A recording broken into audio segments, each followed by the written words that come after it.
There was a day that I became wealthy. I'll tell you the day, I know that day I was rich.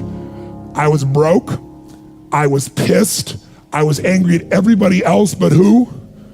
Myself.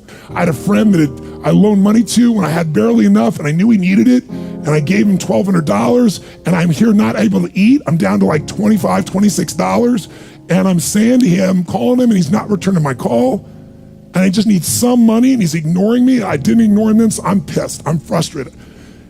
In the midst of all this, I'm also pragmatic. I got 25 and change, call it $26.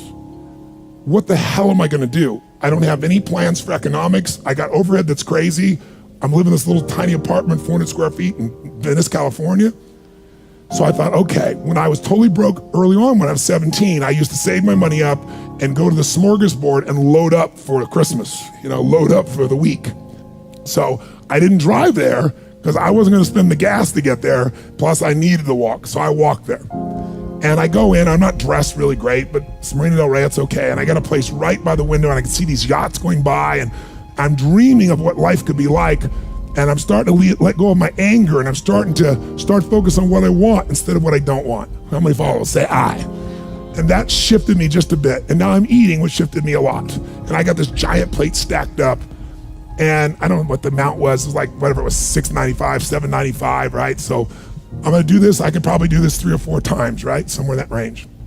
As I'm finishing my meal, this little boy comes in, dressed in a little suit. And I honestly don't know how old he'd be, probably in the 3rd grade, so maybe 8 years old, 9 years old, something like that. And he opened the door for his mother, and he came over and he pulled out the seat for her, and she sat down.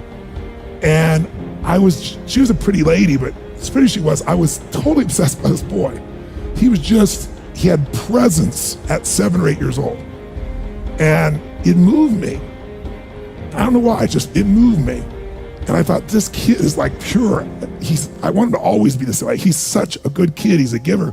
So I got up and I paid for the meal, and whatever it was, $6, $7. So now I've got whatever left, $17, $18, $19. And I walk up to this little boy and I said, excuse me.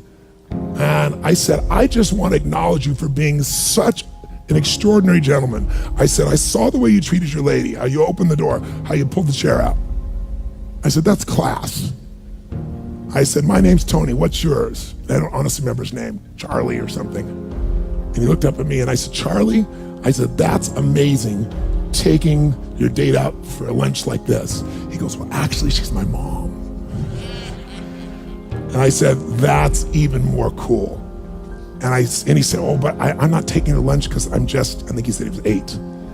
I said, oh, yes, you are. I had no plan for this. I just reached in my pocket, I took all the money I had left, $17, $18, $19, and I put it on the table. I said, you're taking her to lunch. He looked up at me and he goes, I can't take that.